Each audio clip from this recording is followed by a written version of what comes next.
ማስተር አብነት ዋሽቶናል። ማስተር አብነት አታሎናል። አይደለም እናንተ ለምታውቁት እኛ ጓደኞቹ የቅርብ ወዳጆቹ ለሆኑ ሰዎችም ዋሽቶናል።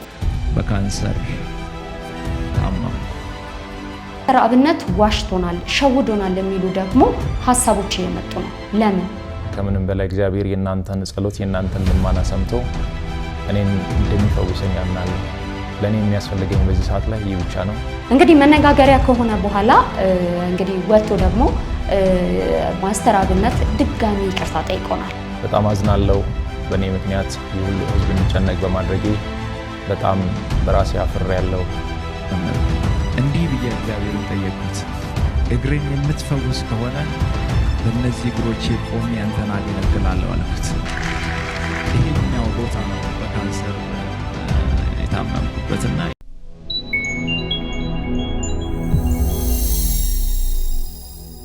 ሰላም እንደምን ቆያችሁ? መታመሜን ሰምታችሁ በጣም ብዙ ሰዎች እየተጨነቃችሁ ነው። መታመሜን የነገርኳችሁ እንድትጨነቁ ፈልጌ ሳይሆን እንድትጸልዩልኝ ስለሚፈልግ ነው።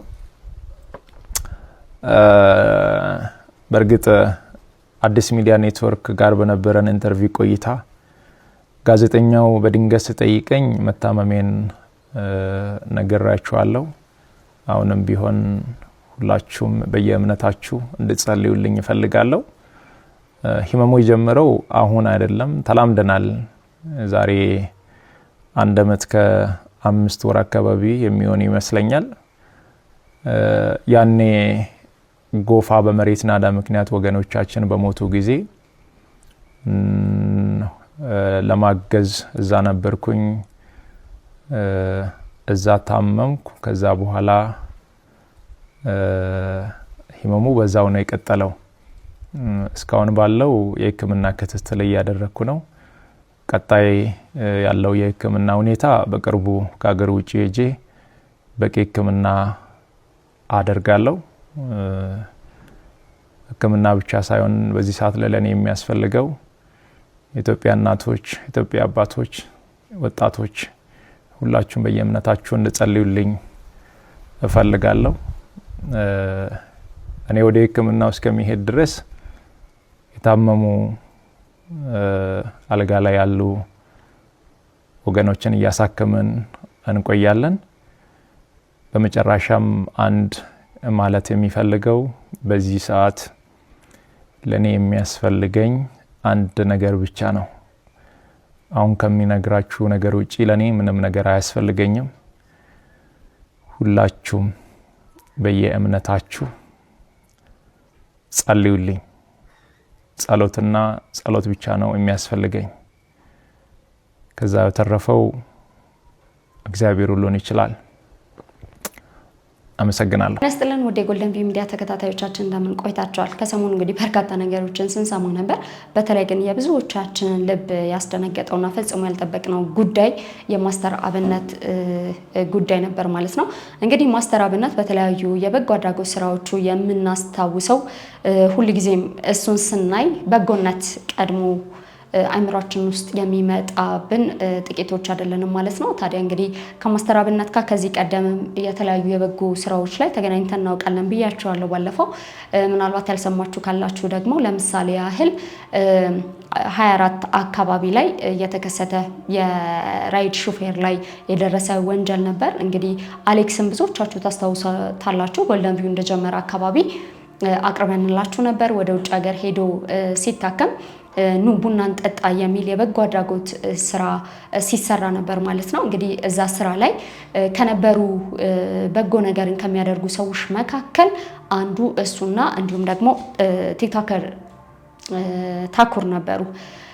እና ብዙ ጊዜ የሚያወራ ምናምን አይነት ሰው አይደለም፣ ዝም የሚል አይነት ሰው ነው። እንግዲህ ማስተር አብነት በወቅቱ ግን ያደረጉት ነገር ቀላል የሚባል አልነበረም። እንግዲህ በእነሱ ጥረት በአሌክስ ጓደኞቹን በጣም ጥሩ ጓደኞች ነበሩ። እንግዲህ ከነሱ ጋር በመሆን ውጭ ሀገር ድረስ ሄዶ እንዲታከም ከፍተኛ ስራ ሰርቷል።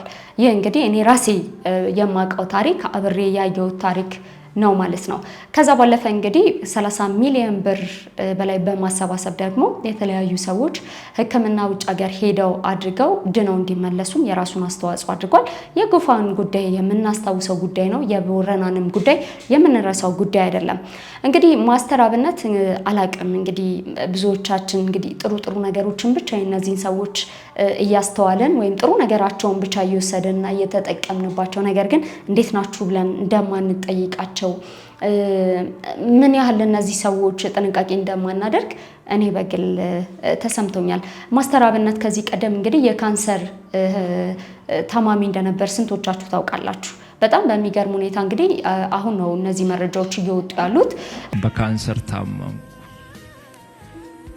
በካንሰር ሲታመም እግሬን ስለታመምኩ እግርህ ከጉልበት በታች ይቆረጥ ተባለ። እንግዲህ ውድ ቤተሰቦቻችን አብነትን ጉዳይ እንግዲህ እኛ ብቻ ሳንሆን እንግዲህ ከዚህ ቀደም የደረሰላቸው ሰዎች ቀደም ሲል አሌክስን ጠቅሼላችኋለሁ በዚህ መልኩ መልእክቱን አስተላልፎለታል። አይተን እንመለስ። ወንድሜ ማስተር አብነት እግዚአብሔር ምሕረቱን ይላክልህ። አንተ ማለት የታመሙት አባት ነህና ለታመሙት ደራሽ ነህና እግዚአብሔር እንደው ምሕረቱን ይላክልህ። አይዞህ ወንድሜ ትድናለህ። እኔም ወንድሜ በጸሎት አግዛለሁ። እግዚአብሔር ይማርህ። ያንተን በሽታ ለኔ ያርግልኝ ጌታ። በዚህ መልኩ ነው እንግዲህ አሌክስ በቅርቡ ከውጭ እንደተመለሰ ስንቶቻችሁ ታውቃላችሁ? እንግዲህ ደህና ነኝ የሚል መልእክት ልኮልናል። ከዚህ ቀደም ውጭ ሀገር ከሄደ በኋላ እንዴት ነው ያለበት ሁኔታ ምን ይመስላል የሚል ነገር እየጠየቅነው ነበር። እግዚአብሔር ይመስገን ጥሩ መሻሻሎች እንዳሉት በተወሰነ መልኩ እያየን እያስተዋልን ነው። ፈቃደኛ ከሆነ ደግሞ አንድ ቀን ስላለበት ሁኔታ ፕሮግራም ሰርተን ወደ እናንተ የምናደርስላችሁ ነው የሚሆነው። እንግዲህ ማስተር አብነት ከዚህ ቀደም እግሩ ላይ አካባቢ በካንሰር ህመም ምክንያት የደረሰበት ጠባሳ አለ። እንግዲህ በዚህ መልኩ በምታዩት መልኩ ነው እንግዲህ አንድ የመንፈሳዊ ቻናል ላይ ስለ እግዚአብሔር ስላደረገለት በራሱ የእምነት ተቋም ውስጥ ምስክርነት ሲሰጥ ነበርና ከዚህ ነገር ከዳንኩኝ እግሬ ይቆረጥ እስከመባል ድረስ ደርሶ ነበርና ከዚህ ነገር ከዳንኩኝ ካቆምከኝ እግሬንም ከመቆረጥ ካዳንከው ቆሜ አገለግልሃለሁ የሚል ቃል ገብቶ ነበርና ምናልባትም ወደዚህ ስራ ለመግባቱ አንዱ ምክንያት ይህ ይመስላልና ግን አናቅም ነበር። እኔ ብዙዎቻችሁ የምታውቁ ከሆነ አላውቅም። እኔ ግን ለዚህ ነገር አዲስ ነኝ። አሁን ነው እነዚህ ቪዲዮዎች ካየው በኋላ የመጣበት የህይወት መንገድ በጣም ያስገረመኝ ማለት ነውና እግዚአብሔር እንግዲህ ከዛ ነገር እንኳን አድኖታል አይደል? አሁን ያለውን ነገር አሁን ያለበትን ነገር ደግሞ በእርግጥም አሻሽሎለት ደህና አድርጎት እንደሚቀጥል እምነት አለን። እግዚአብሔር ይማረው የሚል እኛ መልእክታችንን ለማስተላለፍ እንወዳለን። በሌላ በኩል ግን ማስተር አብነት ዋሽቶናል፣ ሸውዶናል የሚሉ ደግሞ ሀሳቦች እየመጡ ነው። ለምን? ማስተር አብነት ዋሽቶናል፣ ማስተር አብነት አታሎናል። አይደለም እናንተ ለምታውቁት እኛ ጓደኞቹ የቅርብ ወዳጆቹ ለሆኑ ሰዎችም ዋሽቶናል። ይህንንም ነገር ከሱ የምጠብቀው ጉዳይ አልነበረም። እስካሁን ድረስም ይህንን አለማየቴ ያበሳጨኛል፣ ያናደኛል። ስንቶቻችሁ ማስተር አብነት በብዙ ህመምና በብዙ ስቃይ ውስጥ ሆኖ እናቶችን ሲረዳ ሲያግዝ አይታችሁታል። ብዙ ጊዜ የህመም ስቃይ ውስጥ ሆኖ እንደታመመ አንድ ቀንም ነግሮን አያውቅም። በዚህ መልኩ ነው በርካቶች እንግዲህ አብሮት የሚሰሩ ሰዎች ሳይቀር እንኳን ስለሱ ህመም በግንዛቤ እንደሌላቸው እንደማያውቁ ነው እየተናገሩ ያሉትና በዚህ ልክ ህመምን ለብቻ ይዞ መቆየት በራሱ በጣም ከባድ ነው። ምክንያቱም ብዙዎቻችን ስንታመም ምን አይነት እህታዎችን እንደምናሰማ ይታወቃል። እንግዲህ መነጋገሪያ ከሆነ በኋላ እንግዲህ ወጥቶ ደግሞ ማስተር አብነት ድጋሚ ይቅርታ ጠይቆናል። አይገርማችሁም? ግን የአንዳንድ ሰው ጥንካሬ ቪዲዮ እናይና እንመለስ። በጣም አዝናለሁ። በእኔ ምክንያት ይህ ሁሉ ህዝብ እንዲጨነቅ በማድረጌ በጣም በራሴ አፍሬ ያለው። ማንም ሰው ባያቅና ባይሰማ በጣም ደስ ይለኝ ነበር። ያው በአንዴ ወጥቷል። ምንም ማድረግ አልችልም። እረዳለሁ፣ በደንብ ይገበኛል። እንደ ወንድማችሁ አይታችሁኝ በጣም ስለምትወዱኝ እየተጨነቃችሁ እንደሆነ በደንብ ይገበኛል፣ እረዳለሁ። በጣም የምትወዱኝ ከሆነ በጣም ለኔ የምትጨነቁልኝ ከሆነ አሁን የሚላችሁን ነገር እንድታደርጉ በትህትና ነው የሚጠይቃችሁ። ለኔ በዚህ ሰዓት ምንም አይነት የገንዘብ እርዳታ ወይም ድጋፍ አያስፈልገኝም። ለኔ በዚህ ሰዓት የሚያስፈልገኝ አሁንም ደግሜ የምነግራችሁ የኢትዮጵያ እናቶች ጸሎት፣ የኢትዮጵያ አባቶች ጸሎት፣ የወጣቱ ጸሎት ሁሉም በየእምነቱ እንዲጸልይልኝ ሙስሊሞች ዱዓ እንዲያደርጉልኝ ብቻ ነው የሚፈልገው። ከዚህ ውጪ ግን ሌላ ነገር የሚሆን ከሆነ ሌላ ህመም እየታመምኩባችሁ እንደሆነ በደንብ እንድትረዱልኝ ፈልጋለሁ። ከምንም በላይ እግዚአብሔር የናንተን ጸሎት የናንተን ልማና ሰምቶ እኔን እንደሚፈውሰኝ አምናለሁ። ለኔ የሚያስፈልገኝ በዚህ ሰዓት ላይ ይህ ብቻ ነው። ምናልባትም ይህንን አጋጣሚ በመጠቀም በእኔ ስም የተከፈቱ በጣም ብዙ ፌክ አካውንቶች አሉ። ገንዘብ እንዳይሰበሰብ አደራ ማለት እወዳለሁ። ይህንን መልእክቴ ደግሞ ለሁሉም አድርሱ፣ ጸልዩልኝ። ሌላ ምንም እርዳታ አያስፈልገኝም። በእርግጥም እንግዲህ እግዚአብሔር ሁሉን ይችላል፣ ሁሉም ማድረግ ይችላል። በሚያደርገው ነገርም እንግዲህ ጣልቃ መግባት አንችልም።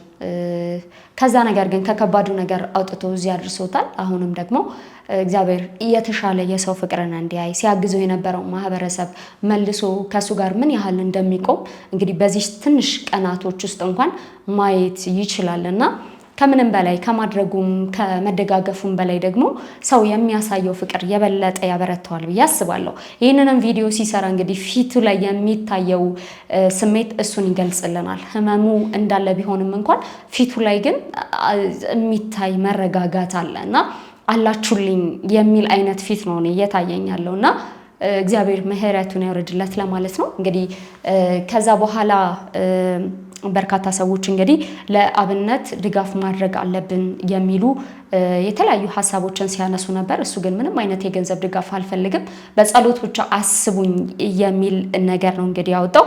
ከዛ በኋላም እንግዲህ ስላስጨነኳችሁ ደግሞ ይቅርታ በማለት ይህን ቪዲዮ አስተላልፏል። በጣም አዝናለሁ።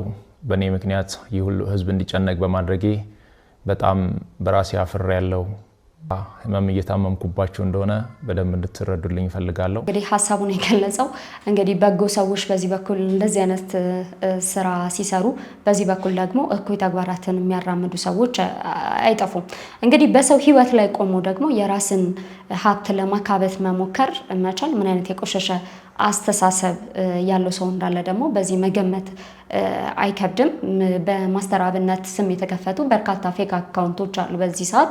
ስለዚህ ማስተር አብነት ራሱ ወጥቶ ኦፊሻሊ የገንዘብ እርዳታ አልፈልግም፣ የሚያስፈልገኝ ጸሎታችሁ ዱዓችሁ ነው ብሏል። እግዚአብሔር በፈቀደ መጠን ሁላችንም ይህንን ነገር እናድርግ።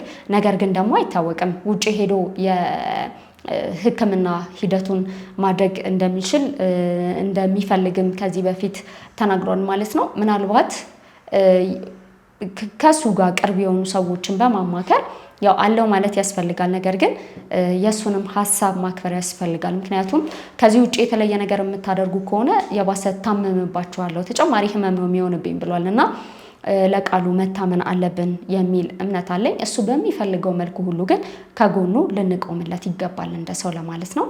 እንግዲህ ዛሬ የማስተር አብነትን ያስተላለፈውን መልእክት ተከትሎ ያዘጋጀንላችሁ ፕሮግራም ይህንን ይመስል ነበረ። ሁላችሁም እንግዲህ በጸሎት አስቡት፣ ዱዓ አድርጉለት። ስለተከታተላችሁ እናመሰግናለን። ቻናላችንን ደግሞ አዲስ ከሆናችሁ ሰብስክራይብ በማድረግ ቤተሰብ መሆናችሁን አትርሱ። ስለምትከታተሉን ስለምትሰጡን ሀሳብ ሁሉ እናመሰግናችኋለን። ቀጣይ በሌሎች መረጃዎች የምንገናኝ ይሆናል። ትዕግስት አስቻለው ነኝ። ጎልደን ቪው ነው። ቻው